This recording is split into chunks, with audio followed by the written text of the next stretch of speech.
Brother, मैं सबसे पहले तो हमारा और हमारी टीम का शानदार और ऊष्मापूर्ण स्वागत करने के लिए मैं हृदय से आपका बहुत बहुत आभार व्यक्त करता हूं। और जैसे आपने कहा, मैं पूरी तरह उसको फील करता हूं। मुझे हमेशा लगा है कि जब मैं आपके पास आया हूं, आप लोगों के बीच आया हूं, तब हमेशा लगा है कि जैसे मैं अपने ही घर में आया हूं, अपने ही परिवार के ही सदस्यों के साथ मैं मिलने आया हूं।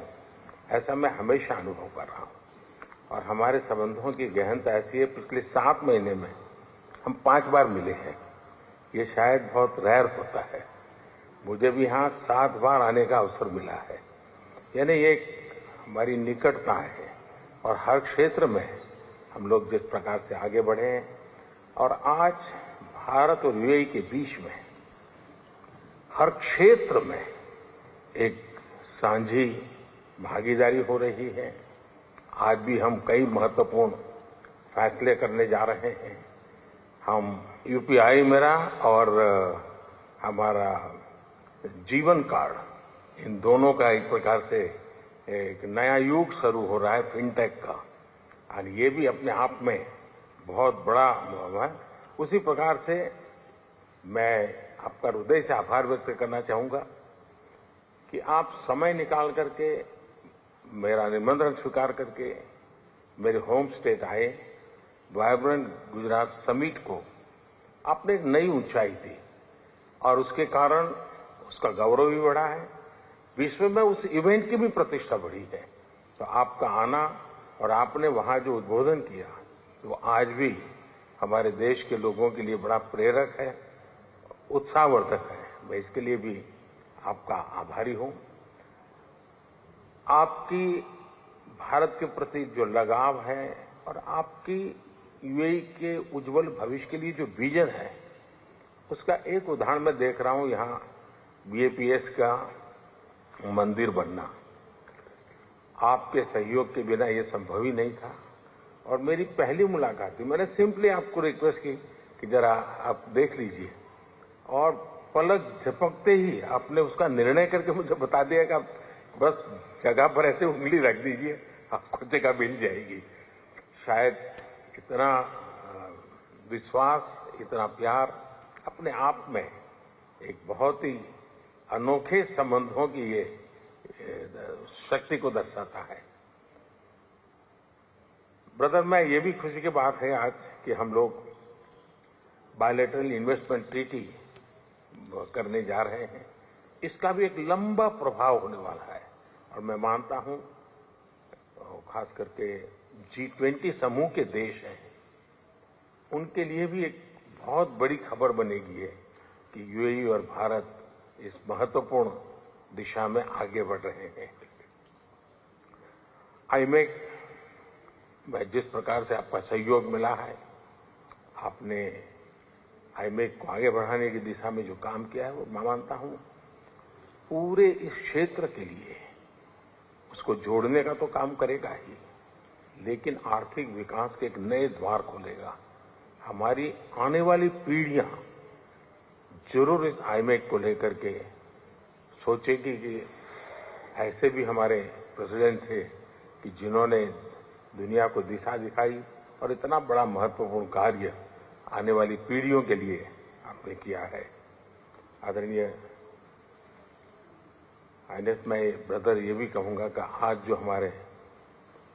भारतीय समुदाय का जो एक पब्लिक इवेंट हो रहा है, मुझे बताया गया कि हजारों की तादाद में लोग आ रहे हैं। ये आपके सहयोग के बिना, आपके प्यार के बिना संभव नहीं है, और इसके लिए भी मैं हृदय से आपका बहुत बहुत आभार व्यक्त करता हूं।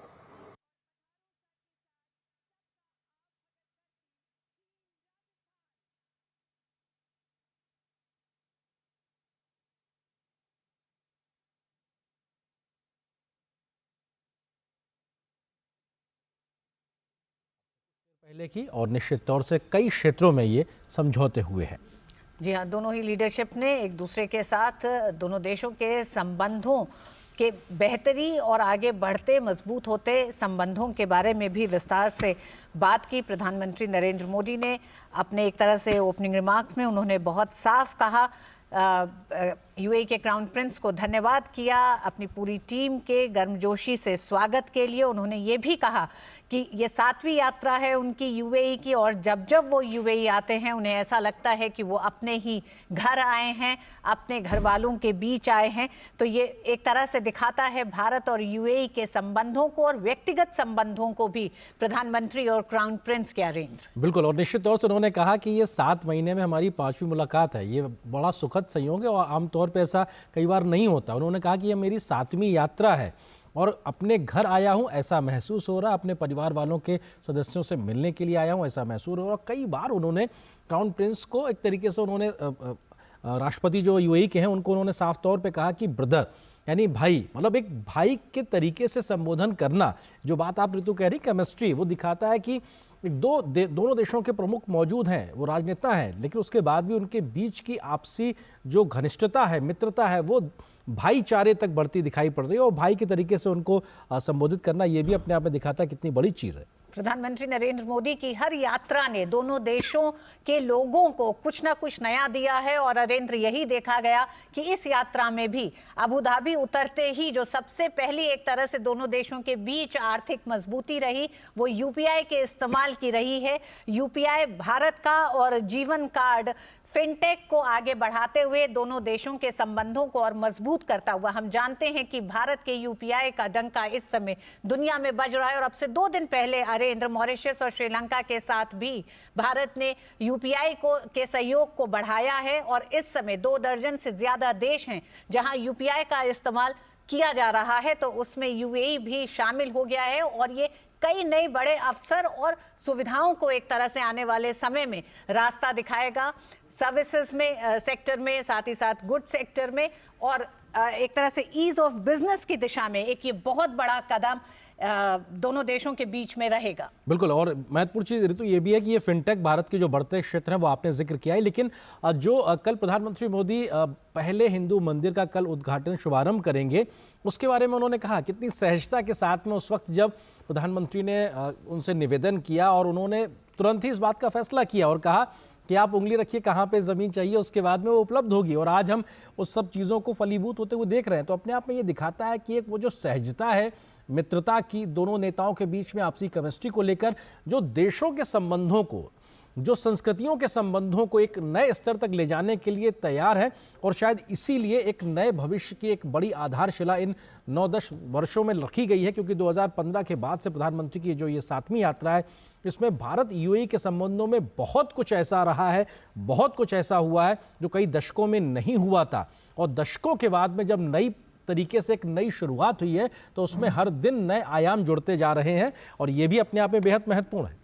जी हाँ, बिल्कुल। प्रधानमंत्री नरेंद्र मोदी ने अपने ओपनिंग रिमार्क्स में इन बातों को भी रखा कि किस तरह से वाइब्रेंट गुजरात के समिट में शामिल हुए क्राउन प्रिंस, और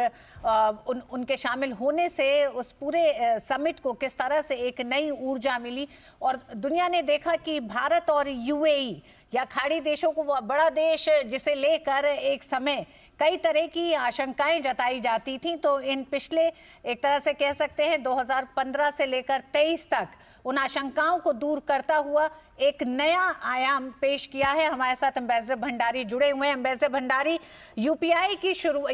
के स्वैप के साथ शुरुआत की प्रधानमंत्री नरेंद्र मोदी ने अपने यूएई के दौरे को, किस तरह से आप देखते हैं? क्योंकि जिस दौरान आप रहे हैं उससे लेकर अब तक के सफर में कई बड़े बदलाव हो चुके हैं भारत यूएई के संबंधों में। जी जी बिल्कुल। हमारे समय में तो थोड़ा सा मतलब गल्फ एरिया नेग्लेक्टेड ही था, और मेरी कई बार मैंने हमारे मिनिस्ट्री को रिकमेंडेशन की थी कि हमारे हेड्स ऑफ स्टेट या head of government, prime minister Europe जा रहे हैं या अन्य देशों में जा रहे हैं, तो ऑन द वे अगर वो गल्फ की किसी न किसी देश में रुक कर एक दिन बिताने, तो गल्फ के रिलेशंस बहुत इम्प्रूव हो सकते हैं। और वही चीज प्रधानमंत्री मोदी जी ने की थी। कई बार जो यूरोप की ट्रिप और नॉर्थ अमेरिका के ट्रिप्स, लौटते हुए या जाते हुए उन्होंने चाहे ओमान को लिया, चाहे किसी न किसी खाड़ी के देश को लिया या इजिप्ट को लिया, तो ये एक बहुत ही अच्छी बात थी कि किस तरह से समय निकाला। और खाड़ी के देश चाहते थे कि भारतीय प्रधानमंत्री आए, और उनके पास समय नहीं होता था, तो इसीलिए वहां से भी इतनी विजिट नहीं हो पाती थी। तो एक गवर्नमेंट लेवल पर बिल्कुल हम कह सकते हैं कि संबंध नहीं के बराबर थे। प्राइवेट सेक्टर के संबंध तो, क्योंकि Dubai being a free port, तो वो तो हमेशा ही थे, लेकिन और दूसरी तरफ हमारी लार्ज इंडियन पॉपुलेशन जो वहां वर्क कर रही थी। तो अब जब गवर्नमेंट लेवल पर इतने अच्छे स्ट्रॉन्ग रिलेशंस हो गए हैं, पर्सनल रिलेशंस हो गए हैं, और खासकर मिस्टर भंडारी जी, आपको हम रोकना चाहेंगे क्योंकि जो तस्वीरें अभी इस वक्त हम दिखा रहे हैं वही यूपीआई का ही हम जिक्र कर रहे हैं। रुपए कार्ड वहां रखा हुआ है और अपने आप में ये दिखाता है कैसे स्वैप करके वो एक नए फिनटेक की शुरुआत हो रही है, और कैसे यूएई के राष्ट्रपति ने उसको स्वैप किया और उसके बाद में जानकारी हासिल की, और संभवतः उनके चेहरे के भाव भी ऋतु बहुत कुछ कह रहे हैं कि आखिर क्या ये हो गया। संभवतः अगर इस तरीके से वो भाव है तो ये जो पलक झपकते ही कैसे पेमेंट भारत में एक बड़ी एक सहज सी बात हो गई है, और शायद कई मुल्कों में इतना आसान नहीं है, और इसीलिए भारत के जो ये फिनटेक के प्रयास हैं आज दुनिया भर में उसकी स्वीकार्यता बढ़ रही है, और ये एक टच और पैसा आपका स्वैप एक तरीके से ट्रांजैक्शन हो जाता है। तो ये दिखाता है कि कैसे आज एक बड़ी शुरुआत हुई है, और उस शुरुआत के बाद में दोनों ही नेताओं ने एक बार फिर से गर्मजोशी से हाथ मिलाया। जी हाँ, कई देशों की ऐसी स्टडी रही है जिसमें ये पता चलता है कि कई ऐसे विकसित देश हैं जो डिजिटल पेमेंट इंटरफेस में अभी भी पीछे हैं जिस मकाम को हासिल किया है भारत ने, क्योंकि यूपीआई भारत का एक ऐसा फाइनेंशियल इंटरफेस है जिसने कई देशों के साथ भारत के संबंधों को और मजबूत भी किया है, पर्यटकों के लिए सुविधा को बढ़ाया है, व्यापार करने की सुविधाओं को और बढ़ाया है, और उसी एक तरह से उस पूरी लिस्ट में अब यूएई मेरी भी जुड़ नजर गया पड़ी, है। मैं रोकना चाहूंगा क्योंकि ये कार्ड यूएई के राष्ट्रपति जी का है, उनका नाम लिखा हुआ है, क्योंकि हिज एक्सीलेंसी और उनका नाम लिखा हुआ है, मोहम्मद अल बिन जायद नाहयान के नाम से वो कार्ड है, और उस पे फरवरी का दूसरा महीना और 2024 की तारीख भी अंकित है। यानी कि आप देखिए कि किस प्रकार से पूरी एक तैयारी और उसके बाद में एक बड़ी शुरुआत हुई है। ऋतु जी हाँ, बिल्कुल। जयवान जो वहाँ का इंटरफेस होगा उसके साथ यूपीआई के साथ इस ट्रांजैक्शन को पूरा किया गया है, और उस लिस्ट में अब यूएई भी जुड़ गया है। यानी 2 दर्जन से ज्यादा देशों के साथ भारत का यूपीआई, जहां इस समय विश्व के कई देशों के साथ सहयोग कर रहा है, उसी में अब यूएई भी शामिल हो चुका है। बिल्कुल एक बड़ी शुरुआत, और भारत के वित्तीय तकनीकी क्षेत्र में बढ़ती महारत जिसको आज दुनिया स्वीकार रही है, उसकी एक बड़ा ऐतिहासिक दिन जब अब प्रधानमंत्री यूएई पहुंचे थे अबू धाबी में उतरने के साथ में, और वहां के राष्ट्रपति के साथ में उन्होंने यूपीआई ट्रांजैक्शन किया, और ये दिखाता है कि पलक झपकते ही कैसे ट्रांजैक्शंस होता है। तो ये भारत की महारत फिनटेक में बढ़ते क्षेत्रों को दिखाता है, और ये कार्ड प्रधानमंत्री मोदी ने एक तरीके से यूएई के राष्ट्रपति साहब को दिया, और उस पर उनका नाम अंकित है, उसके तारीख फरवरी महीना 2024 अंकित है। ये दिखाती है कि किस तरीके से एक पूरी तैयारी के साथ में भारत का ये सहयोग आगे बढ़ता हुआ दिखाई पड़ेगा। तो यूएई में पहला ट्रांजैक्शन वहां के राष्ट्रपति ने किया, लेकिन अब ये सिलसिला ऋतु बढ़ने वाला है। जी हाँ, भारत का यूपीआई लोकल से ग्लोबल हो चुका है और उस ग्लोबल होने में एक और देश, और आप देख रहे हैं जिस तरह से प्रधानमंत्री अबू धाबी पहुंचे हैं, उसके बाद दोनों देशों के संबंधों में दोनों देशों के नागरिकों के लिए एक मजबूत आधार देते हुए डिजिटल पेमेंट में यूपीआई के साथ अब यहाँ पर कोई भी ट्रांजैक्शन कर सकता है। यानी भारत आने वाले और दुबई और यूएई जाने वाले लोगों के लिए अब घूमना फिरना, साथ ही साथ व्यापार करने की तमाम उन सुविधाओं को एक नया एक तरह से कॉरिडोर देता हुआ यूपीआई। ऋतु, आप जिस बात का जिक्र आपने बिल्कुल शुरुआत में किया था, 35 लाख भारतीय प्रवासी जो यूएई में रहते हैं, उनके लिहाज से भी सोचिए कितना एक मुफीद एक मौका होगा, कितना एक सहज एक ट्रांजैक्शन का तरीका होगा। उनको एक अपना सा लगेगा तब जबकि वो यूएई में मौजूद होंगे और उस समय वो यूपीआई के माध्यम से ट्रांजैक्शन कर रहे होंगे। व्यापारिक लेन देन की बात हो या अन्य प्रकार के जो ट्रांजैक्शंस है, उस लिहाज से घूमने जाने वाले जो तमाम पर्यटक हैं या तमाम अन्य लोग हैं या धार्मिक वजहों से भी कई बार बड़ी संख्या में लोग इन दोनों मुल्कों की यात्रा करते हैं, उस लिहाज से भी देखा जाए तो हर एक आने जाने वाले व्यक्ति के लिए एक नए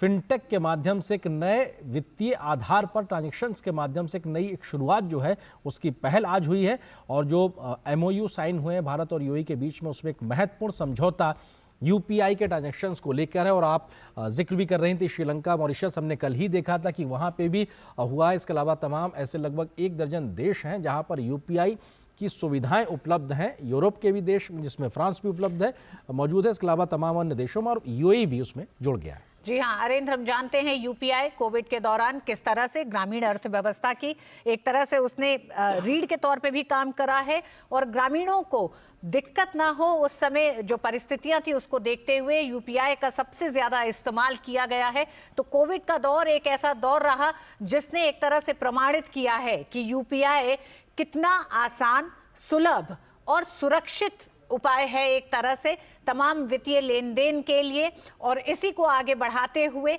भारत के साथ ही भारत के इस डिजिटल पेमेंट इंटरफेस को जिस तरह से सराहाया गया है, तो इसमें जो देश इसको अपनाते हैं उनके भी बहुत सारे हित जुड़े होते हैं, क्योंकि उनकी भी अर्थव्यवस्थाओं में इसकी एक बड़ी हिस्सेदारी रहेगी आने वाले समय में। तो उसी दिशा में यूएई के साथ भी भारत का ये सहयोग एक तरह से आने वाले समय में भारत और यूएई के संबंधों को भी मजबूत करेगा, जिसका सीधा सीधा संबंध होता है जो पीपल टू पीपल कनेक्ट जो है, उनकी सुविधाओं को ध्यान में रख के, उनकी सुलभता को ध्यान में रख के जो तमाम कदम उठाए जाते हैं, और यूपीआई को भी उसी तरफ एक बड़ा कदम देखा जाता है। बिल्कुल ऋतु, क्योंकि बहुत महत्वपूर्ण है कि आप अपना वित्तीय लेन देन का एक अधिकार या कहा जाए कि एक आधार किसी को सौंपते हैं, तो ये अपने आप में बड़ा विश्वास की बात होती है। और ऐसे में भारतीय वित्तीय तकनीक को आज अगर इस प्रकार से दुनिया के देशों के लोगों में वित्तीय लेन देन के लिए स्वीकार्यता मिल रही है, तो ये भरोसा दिखाता है भारत के ऊपर, भारत के इस प्रकार की व्यवस्थाओं के ऊपर और भारत की बढ़ती तकनीकी क्षमताओं को लेकर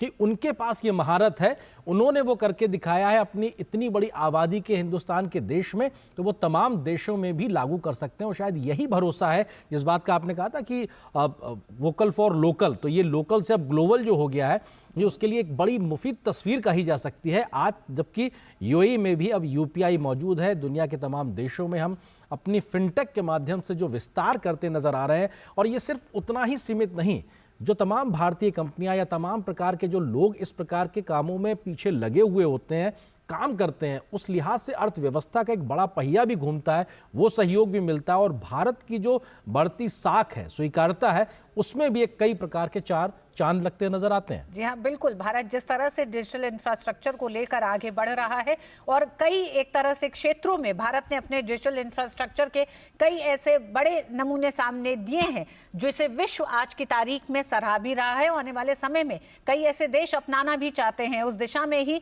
कोविड का कोविन ऐप भी है, अरेंद्र, हमें नहीं भूलना चाहिए। जहाँ एक तरफ यूपीआई जैसी सुविधाएं हैं, वहाँ अन्य ऐसी सुविधाएं हैं जिसमें भारत ने न सिर्फ ये दिखाया विश्व को कि किस तरह से भारत इस दिशा में आगे बढ़ रहा है, बल्कि अन्य देशों के लिए भी उन डिजिटल इंफ्रास्ट्रक्चर के एक तरह से को साझा करने की बात कही है। और यही वजह है कि प्रधानमंत्री ने बहुत साफ कहा अपने ओपनिंग रिमार्क में भी, अरेंद्र, कि क्राउन प्रिंस किस तरह से अपने विजन को देखते हैं आने वाले समय में यूएई के भविष्य को लेकर भी, जो तमाम अभी तक हम कहें कि पिछले 7 और 8 सालों में जो कई ऐसे बड़े समझौते हुए हैं जो आर्थिक दृष्टि से काफी महत्वपूर्ण माने जाते हैं, वो बताता है कि दोनों देश अपने दोनों देशों की एक तरह से आने वाले भविष्य के लिए जो कई कदम उठा रहे हैं, उन कदमों में दोनों देशों की आर्थिक भलाई तो दिखाई ही दे रही है।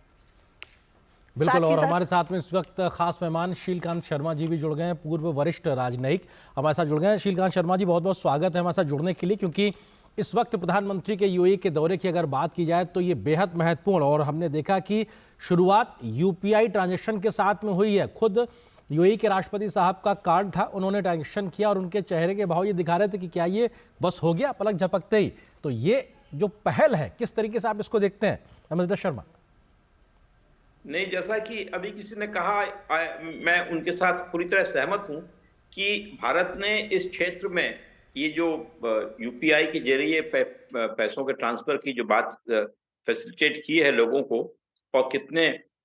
80 करोड़ लोग इसको उपयोग में लाए हैं, या 80 करोड़, 80 बड़ा भारी नंबर है जो दुनिया में अनूठा है। तो इसके कारण ये बहुत स्वाभाविक है कि वो जो इस चीज को समझते हैं, जो इसकी अहमियत को समझते हैं, वो उसकी तरफ आकर्षित हों। और यूएई एक देश है जो पिछले दशकों में, पिछले हाल के 2 दशक में इस तेजी के साथ इस नई दुनिया के साथ मिला है, जुड़ा है, कि वो वहां इस बात की पूरी तरह से समझदारी है। तो ये जो उन्होंने किया है, ये मैं समझता हूं कि एक तो भारत के साथ प्रगाढ़ संबंध है, नितांत करीबी का देश है, नेबरहुड है, और उसके साथ जो प्रगाढ़ संबंध है उनका परिचय देते हुए उन्होंने एक स्वाभाविक रूप से इस काम को किया है। तो ये तो होना ही था। मतलब मैं ये कहूंगा कि ये जो भारत की अभूतपूर्व सफलता है, एक जो महारत हमने हासिल की है, उसका ये फल है। तो देखते हुए बड़ा अच्छा लगता है। यहाँ पे टीवी में आप दिखा रहे हैं, इसको देख के वाकई अंदर से मन को एक तरह का बहुत उत्साह मिलता है जी। क्योंकि भारत के जो होता रहता है, और इसको आप ऐसे देखिए कि इतना बड़ा देश है, जहां छोटे से गांव में आप कुछ छोटी सी चीज खरीदिए और वहां 50, 60, 70 रुपए का ट्रांजैक्शन जो है वो हो जाता है, और किसी को कैश की जरूरत नहीं पड़ती। और वहीं आप बड़े शहर में आइए और बड़ा भारी ट्रांजैक्शन कीजिए, वो भी हो जाता है, किसी को कैश की जरूरत नहीं पड़ती। तो ये जो जोड़ा है भारत को डिजिटल ट्रांजैक्शन के जरिए, ये भारत की अपनी उपलब्धि है, एक महत्वपूर्ण महान उपलब्धि है। और यूएई इस तरह से उस उपलब्धि की प्रशंसा कर रहा है, उसकी सराहना कर रहा है और उसको अपना रहा है। तो ये मैं समझता हूं कि नितांत महत्वपूर्ण है ये हमारे लिए। और प्रधानमंत्री का जो पर्सनल रेपो है इनके साथ, जो क्राउन प्रिंस के साथ, वो भी बराबर परिलक्षित हो रहा है इस वीडियो में। जी बिल्कुल। श्रीकांत जी, जिस तरह से आपने कहा कि एक तो दोनों ही लीडरशिप की जो अपनी केमिस्ट्री है उसने बहुत बड़ा एक तरह से रोल अदा किया है, आप कैसे देखते हैं दोनों देशों के संबंधों में, खासकर अगर हम इस दौरे की बात करें तो इससे किस तरह से नए आयाम निकलते हैं, क्या नए मायने हैं? हम जानते हैं 2024 में लोकसभा चुनाव भी होना है, उससे पहले की भारत की प्रधानमंत्री की यूएई की ये यात्रा को आप किस तरह से देखते हैं? ये तो यात्राएं जो हैं प्रधानमंत्री की, वो जिस तरह से निर्धारित होती हैं, वो राजनयिक और स्टेट क्राफ्ट का एक तरह से रूप है। उसका इलेक्शन से ज्यादा संबंध नहीं है, बिकॉज ये जो मंदिर वहां पे बना यूएई में, उस मंदिर को इतने सालों से बना रहे थे और वो पूरा हो गया, तो उसके निर्माण, उसके इनॉग्रेशन के लिए पीएम वहां पहुंचे हैं, तो ये पहले से तय था। फिर जो भारत और यूएई के संबंध हैं, उनका जो ग्राफ है वो लगातार ऊपर जा रहा है, ये भी पहले से तय था। और ये प्रधानमंत्री के नेतृत्व में ये निरंतर बल इसको मिला है। तो जो नए एग्रीमेंट वहां हुए हैं, वो भी एक तरह से एक कड़ी है जो जुड़ती चली जा रही है, और ये कड़ी अपने आप में वर्ल्ड में भारत के जो संबंध है उनमें इसका एक अपना स्थान है, बहुत महत्वपूर्ण स्थान है। जो बड़े बड़े जो उसके डेटा हैं, जो इंडिसेस हैं, वो मैं कोट नहीं करना चाहता, कितने बिलियन डॉलर का ट्रेड है, कितने बिलियन डॉलर का इन्वेस्टमेंट है, कितना जुड़ाव है, ये आप जानती हैं, आपके शुरू में आपने ये बात कही है। तो ये एक तरह से कड़ी से कड़ी जुड़ती चली जा रही है, और बहुत ज्यादा इसको वर्चुअस साइकिल कहते हैं, ऊपर की ऊपर निरंतर ये संबंध बढ़ रहे हैं। और इसको प्रधानमंत्री का इसमें सबसे बड़ा योगदान ये है कि वो इसको हार्नेस कर रहे हैं, वो जानते हैं, वो समझे कि ये भारत और यूएई के बीच में जो पीपल टू पीपल कांटेक्ट है, जो गवर्नमेंट टू गवर्नमेंट कांटेक्ट है, और जो नेताओं जो लीडरशिप के साथ जो केमिस्ट्री है, वो सब कुछ एक तरह से सम्मिलित होके, संगठित होके आगे बढ़ रही है। क्या जी शीलकांत जी, क्या आप देखते हैं भारत की विदेश नीति में, अगर पिछले 10 साल की हम बात करें, तो एक बड़ा पैराडाइम शिफ्ट क्या आपको दिखाई देता है? और उस शिफ्ट के ही नए एक तरह से आयाम ये हैं जो संबंधों में खाड़ी देशों के साथ और यूएई के साथ जो भारत के संबंध हैं। जी हाँ, ये तो बिल्कुल निस्संदेह बात सही है कि भारत की जो विदेश नीति है उसके जो इन 10 सालों में जो उन्होंने नए आयाम छुए हैं, जो नई ऊंचाई पद तक देश को ले गए हैं, वो अभी तक उसकी तुलना नहीं हो सकती, अतुलनीय है वो। और खासकर खाड़ी के देशों के साथ, क्योंकि खाड़ी के देशों के साथ जो हमारे भारतीय जो प्रवासी भारतीय वहां पहुंचे हैं, और जिनके योगदान से वहां पे जो, और जैसे कि प्रवासी भारतीयों की सबसे बड़ी जो विशेषता है वो ये है कि वो जहां भी जाते हैं वहां कंट्रीब्यूट करते हैं, वहां कोई किसी तरह की जो स्टेट है उसके साथ विरोधी गतिविधि नहीं करते। वो उनका काम ड्रग ट्रैफिकिंग और टेररिज्म इस तरह की चीजों में नहीं है। तो उनकी जो वैल्यू है उसको समझना और फिर उस वैल्यू को हार्नेस करना, और उससे दोनों देशों के बीच में एक तरह का एक सिनर्जी को बढ़ाना, ये खाड़ी के देशों में भारत के प्रधानमंत्री के नेतृत्व में बखूबी हुआ है इन पिछले सालों में। और उसका ये परिचय है कि ये इसी साल के दौरान ये पिछले साल भर के दौरान यूएई में भारत की विजिट्स जो हुई, पीएम की विजिट्स हैं और जो यूएई की क्राउन प्रिंस की विजिट्स हैं, वो सब इस बात का परिचय देती हैं कि ये निरंतर पास आते जाते रहे हैं, निरंतर पास आ रहे हैं। और अरबी में कहा जाए तो अरबी में ना ये एक बड़ा जुमला होता है, कुल यौम ताल, that means come every day come. तो वो बड़े सहज रूप में बोलते हैं, और वो लोग, हम अरब कंट्री में रहे हुए हैं, वो लोग भी जब आपस में उनकी दोस्ती अच्छी हो जाती है तो उनकी विजिट्स भी बड़ी सहज हो जाती हैं। शीलकांत जी,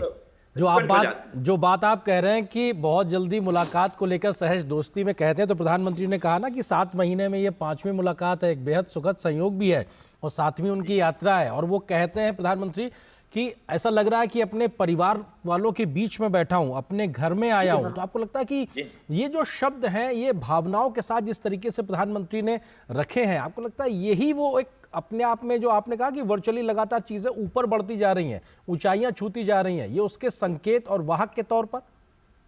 जी हाँ, यही बात है ये। और ऐसा ही उनकी जो मानसिकता है, जो गल्फ देशों की मानसिकता है, और खासकर यूएई में जो अबू धाबी, दुबई और शारजा, इन सब में जो मानसिकता है, वो इस मानसिकता को पुख्ता करते हैं। क्यों? क्योंकि वो भी बिल्कुल जब मिलते हैं तो दिल खोल के और खूब मिलते हैं। ऐसा नहीं कि एक दिन मिले 4 साल के लिए भूल गए, ऐसा नहीं। वो जो उनको पसंद आते हैं उनके साथ वो लगातार मिलते रहते हैं। तो ये हमारे प्रधानमंत्री भी इस बात को जानते हैं, इसलिए उन्होंने कहा, और उनका जो व्याख्यान है उसमें बराबर उन्होंने कहा कि ये एक परिवार की तरह हम आ रहे हैं, एक परिवार की तरह जुड़ गए हैं। तो ये बात है, डिप्लोमेटिक संबंधों में इस बात को समझना और इसको स्थापित करना बहुत बड़ी चीज है। ये बहुत बड़ी चीज है, ये साधारण रूप से नहीं होती, और इसके लिए मेहनत करनी पड़ती है, और इसके लिए मेधा जरूरी है, और समझना चाहिए इस बात को। तो ये एक अभूतपूर्व मेधा का भी परिचय देता है, ये भारत की नेतृत्व का, कि उन्होंने इस बात को समझा और उसको कार्यान्वित किया। जी और शीलकांत जी, ये जो मुलाकात और जो दृश्य हम देख रहे हैं, जिस गर्मजोशी से प्रधानमंत्री और यूएई के क्राउन प्रिंस की मुलाकात हुई है, ये मुलाकात दो देशों तक ही संबंधों और संदेश और रिश्तों तक सीमित नहीं है, विश्व पर भी क्या असर आप देखते हैं इन मुलाकातों का, इस गर्मजोशी का? विश्व पे असर ये है कि जो भारत जो दुनिया का अभी तक तो 5वां सबसे तेज गति से बढ़ने वाला, इकोनॉमिक रूप से बढ़ने वाला देश है, पर बहुत शीघ्र ही भारत नए आयाम इसमें उपलब्ध करेगा। तो भारत की इकोनॉमी की जो ताकत है वो है, भारत के लोगों की ताकत है। तो दुनिया का सबसे ज्यादा पॉपुलस कंट्री है भारत, सबसे ज्यादा आबादी है भारत की, और फिर उस आबादी को जिस तरह से आज भारत में हार्नेस करने का जो पॉपुलेशन डिविडेंड है, उसको लेने का जो हमारा निरंतर चल रहा है प्रयत्न, उस सब को देखते हुए, और दूसरी तरफ यूएई की जो महत्वाकांक्षा